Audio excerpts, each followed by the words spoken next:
Alors, je suis Isabelle Autissier, j'ai 64 ans, je suis ingénieure agro-alieute, par ailleurs navigatrice, écrivaine et diverses autres choses, et actuellement présidente d'honneur de la branche française du WWF, le Fonds mondial pour la nature.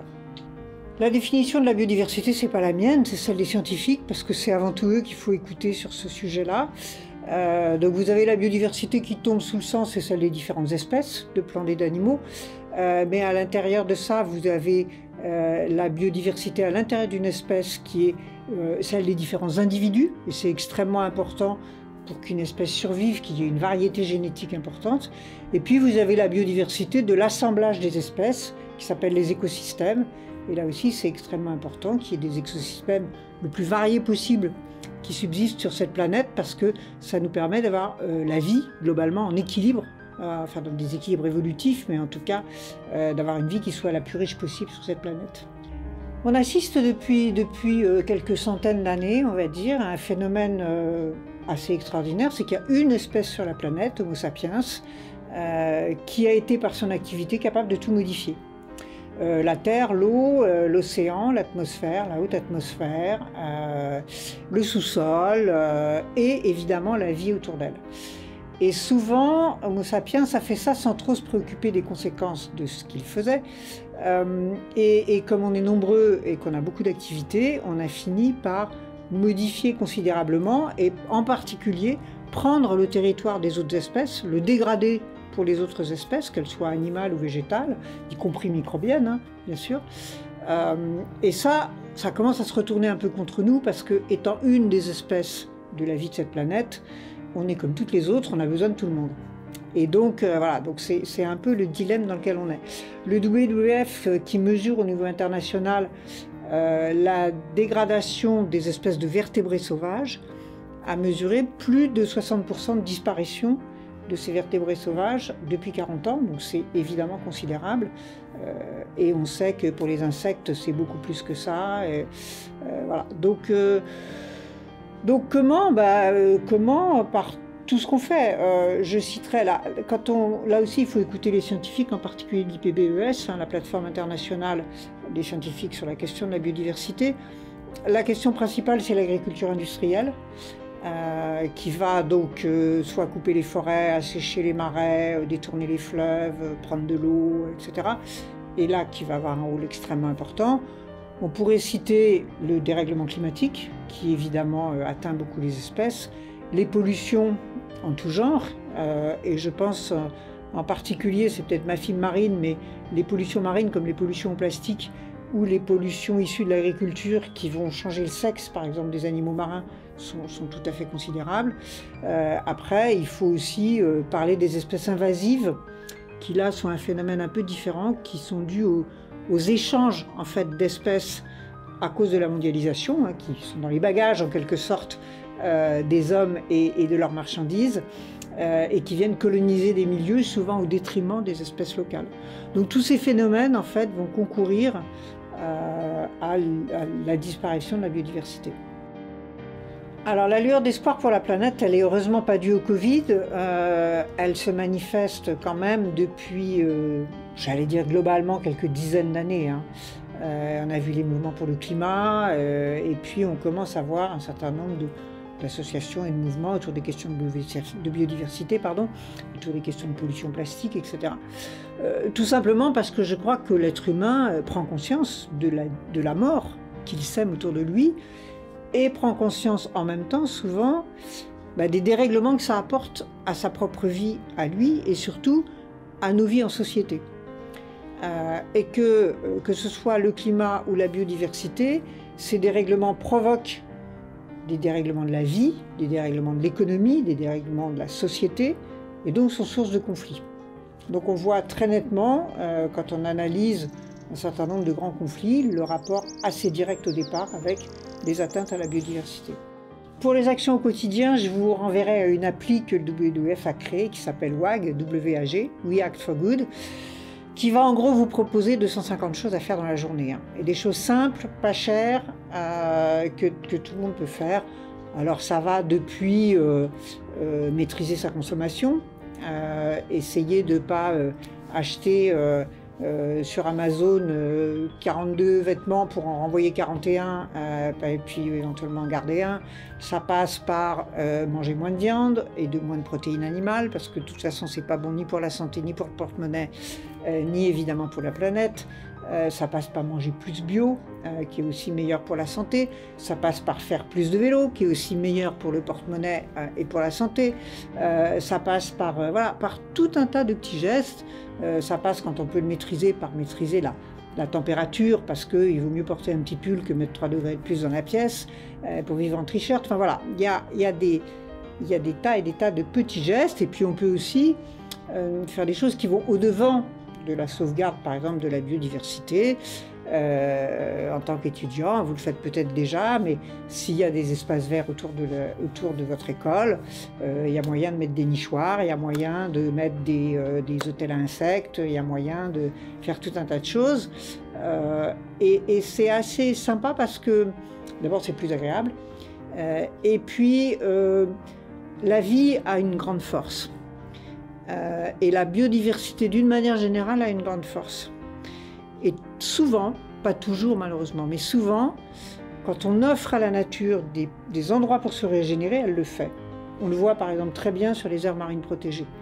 En quelques années seulement, ça commence à revenir. Alors évidemment, il y a des choses qui ne reviennent pas. Quand on a éradiqué une espèce, c'est fini, elle ne revient plus. Quand on a coupé un arbre qui avait 2500 ans, il faudra 2500 ans pour le refaire, si tant est qu'il puisse se refaire. Donc il y a quand même des choses qui sont perdues pour toujours, mais pas tout, heureusement. Et tous les gestes qu'on peut faire, finalement, il faut se dire qu'ils vont dans le bon sens. Moi, je suis une scientifique, encore une fois, je reviens là-dessus. J'ai fait des études d'agro, et là, j'ai commencé à comprendre comment ça marche. Comment ça marche la vie? Comment ça marche les espèces? Comment ça marche l'évolution? Pourquoi les espèces ont besoin des unes des autres? Pourquoi, si on veut qu'il y ait des poissons, pour qu'il y ait des pêcheurs, il faut tout un tas de circonstances et de choses qui favorisent le fait que les poissons puissent vivre et se reproduire et grandir. Enfin voilà, donc d'abord j'ai eu cette conscience. Ensuite j'ai commencé à travailler. Et j'ai commencé à travailler en tant qu'ingénieur à Lieude dans les milieux de la pêche. En Bretagne, puis ici à La Rochelle. Et là, j'étais complètement ahurie parce que je voyais les gens faire le contraire de ce qu'il fallait faire.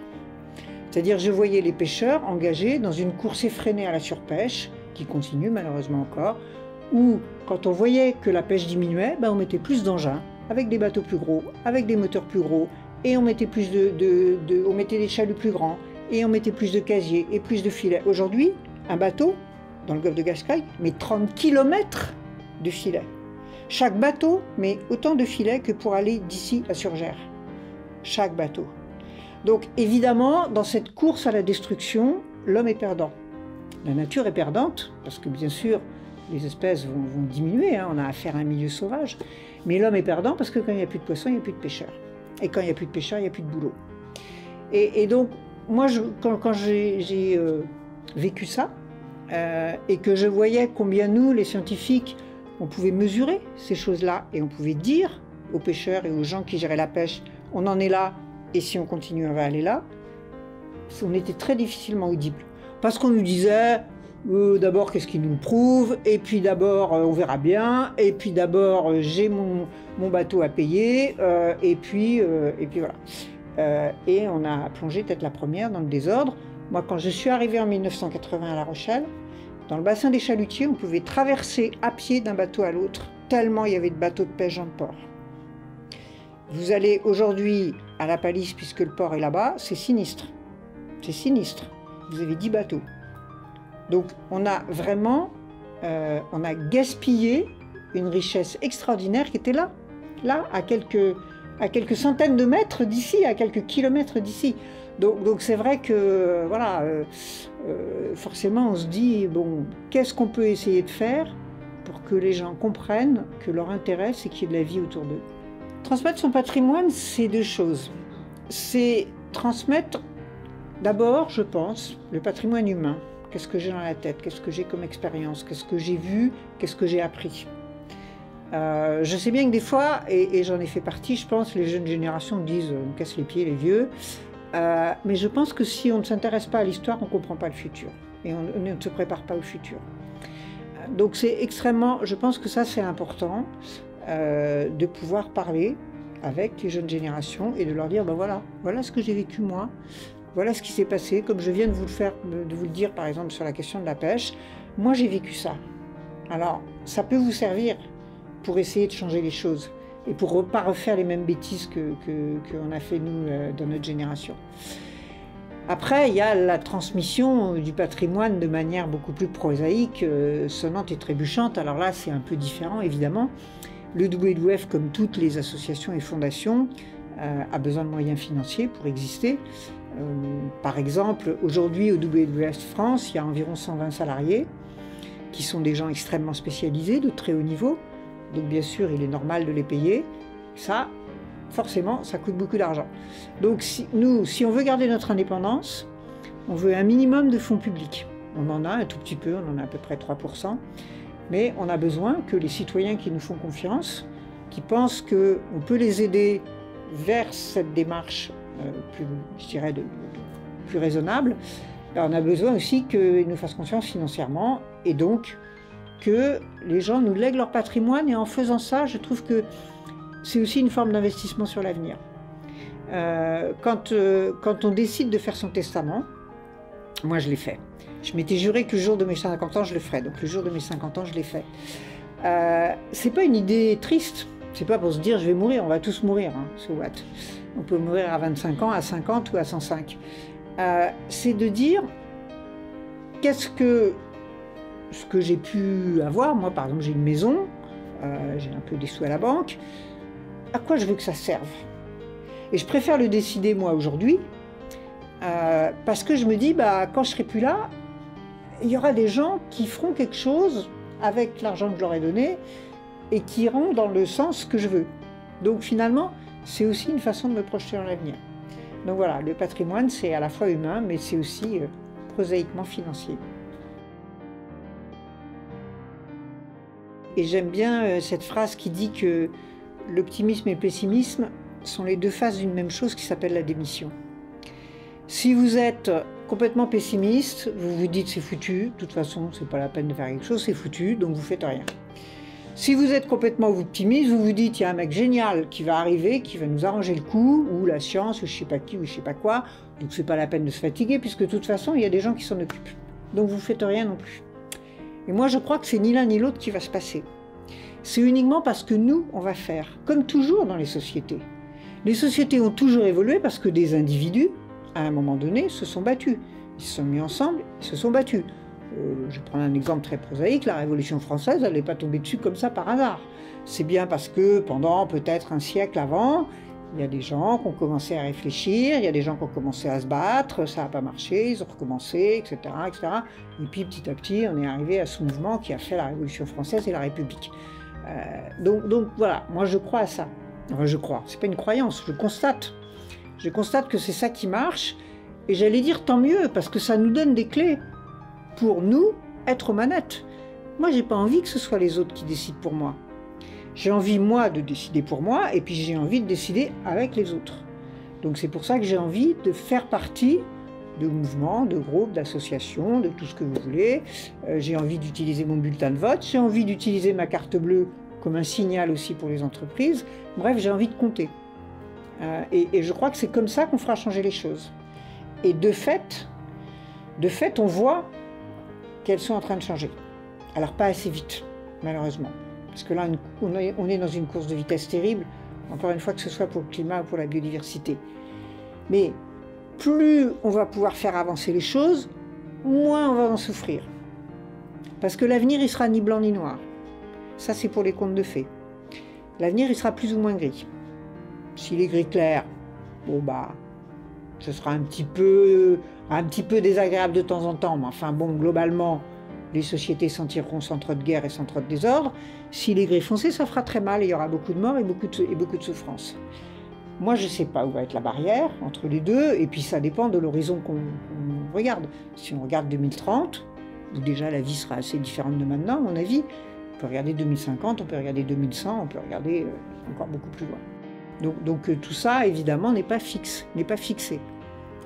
Donc moi, je suis je ne suis pas défaitiste, tant que moi je suis encore debout, je peux encore faire des choses. Donc je crois que c'est ça qu'il faut faire. Je pense que quand on est étudiant, d'abord on dit toujours que c'est le plus beau moment de la vie. Je ne sais pas si c'est vrai, mais en tout cas, c'est un moment assez intéressant parce que on a plein de choses dans la tête. On n'est pas encore en capacité vraiment d'agir, mais on commence quand même. Et on peut quand même donner un certain nombre de signaux. Donc moi, je dirais aux étudiants, allez-y, confrontez-vous au réel, réfléchissez, organisez-vous, faites des choses ensemble. Oui, il y a des organisations comme le WWF, que vous pouvez soutenir, aider en étant bénévole ou en nous soutenant financièrement, etc. Il y en a aussi plein d'autres, je ne prêche pas forcément pour ma paroisse. Il y a des associations plus locales, il y en a d'autres qui peut-être vont correspondre mieux à votre propre sentiment ou sensation des choses. Je m'en fiche, faites. Faites et faites vite. Parce que vous avez dans la vingtaine, la vie que vous vous préparez, vous ne pouvez même pas l'imaginer. Encore une fois, elle peut être pas trop mal, mais elle peut aussi être très mal. Et ça, on n'en veut pas. Et pour ça, il faut se lever, il faut se battre. Personne ne le fera pour vous. Et en plus, c'est beaucoup plus sympa, parce que franchement, quand on a 20 ans, on est d'accord, c'est quand même mieux d'inventer la vie de demain que de rabâcher la vie d'hier. Donc inventez-la, la vie de demain. Inventez les nouveaux jobs. Inventez les nouvelles relations sociales. Inventez comment vous allez faire pour vivre avec la nature et pas contre la nature. Tout ça, c'est quand même sympa, rigolo, passionnant. Ça peut remplir des vies entières. Donc c'est tout ce que je vous souhaite.